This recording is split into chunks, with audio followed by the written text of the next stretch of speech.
vamos a ver un ejemplo donde calculamos explícitamente la distancia de Kullback-Leibler para dos distribuciones. Entonces consideremos la G de X ahora una distribución normal multivariada con media cero y la matriz de covarianza sigma, ¿ok? Y la F de X entonces vamos a calcular vamos a considerar una normal n variada con media cero y matriz de covarianza la identidad. Entonces nota lo siguiente, esto es un abuso de notación, la densidad la estamos escribiendo así, ¿verdad?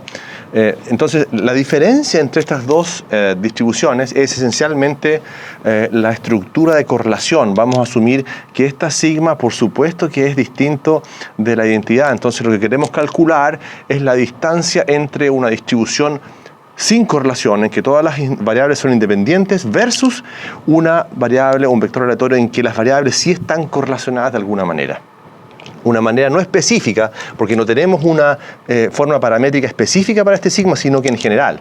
Por lo tanto, ese valor esperado, como todos los valores esperados, debería depender del parámetro, del parámetro sigma, ¿no? De los parámetros desconocidos. Entonces, eso repasamos. El valor esperado siempre depende de los parámetros de la distribución. En particular, el único parámetro desconocido aquí de la distribución es sigma, por lo tanto, la distancia de Kullback-Leibler debería depender de eso. Entonces, la densidad, ¿ya?, de este vector X no es otra cosa que 1 partido por 2pi elevado a n medios por el determinante de sigma por la exponencial de X traspuesto por sigma a la menos 1 por X.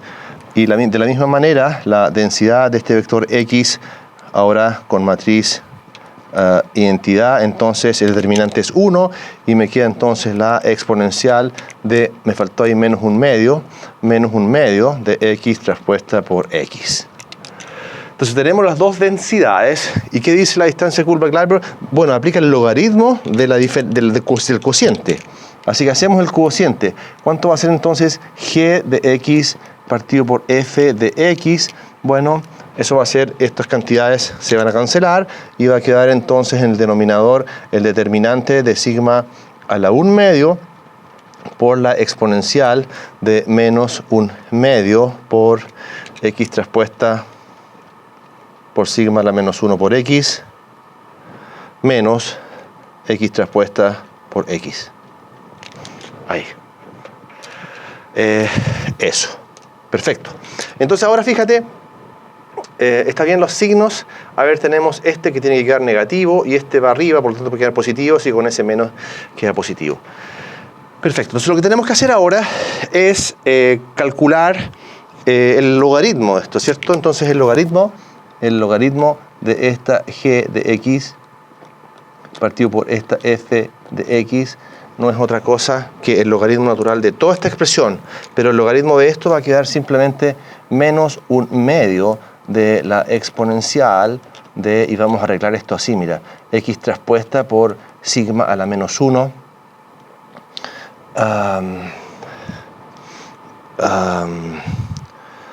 dame un segundo, esto sí te estamos aplicando el logaritmo, así que no queda la exponencial, ¿cierto? No queda la exponencial. Estamos aplicando el logaritmo de este cociente, así que queda simplemente menos 1 medio, ahí sí, discúlpenme ustedes, menos 1 medio, x traspuesta por sigma a la menos 1 menos la identidad por x traspuesto, eso. Y acá va a quedar menos entonces 1 medio logaritmo natural de sigma. Ahí sí, ¿ok? Ahí sí que estamos bien. Por lo tanto, lo que tú tienes que ver ahora es que el paso siguiente que viene para calcular la distancia de Kullback-Leibler es el valor esperado respecto a la G. ¿Cuál es la G? Esta distribución. ¿Ya? Entonces ahora necesitamos saber cuál es el valor esperado de una forma cuadrática de la forma x traspuesto por a por x, y eso no es otra cosa que la traza de a por sigma más mu traspuesto por a por mu. Esto es cuando x tiene una distribución normal, en este caso mu sigma, ¿no? Eso es mu sigma. Ahí.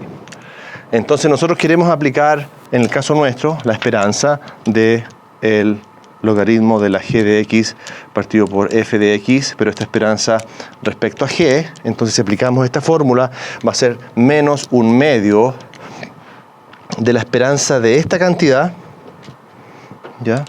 Y la esperanza de esa cantidad, ¿qué cosa es? La traza de A por sigma, pero A en este caso es esta matriz, sigma a la menos 1 menos I por sigma, la traza de esa cantidad,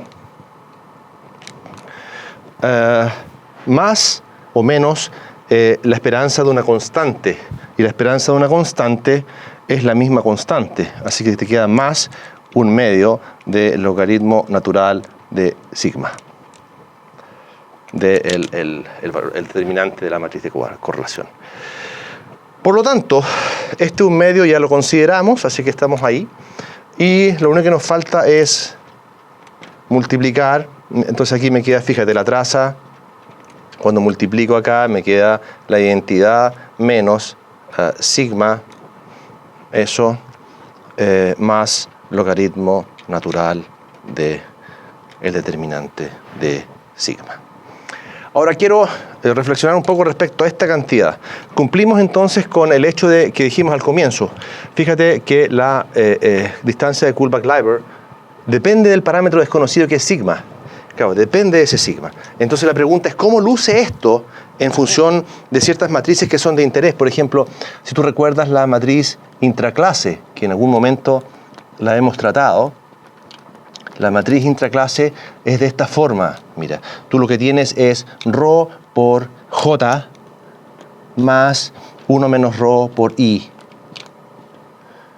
donde esta es la identidad de orden n y esta matriz j es una matriz de n por n que tiene unos. Entonces, ¿cómo es esta matriz?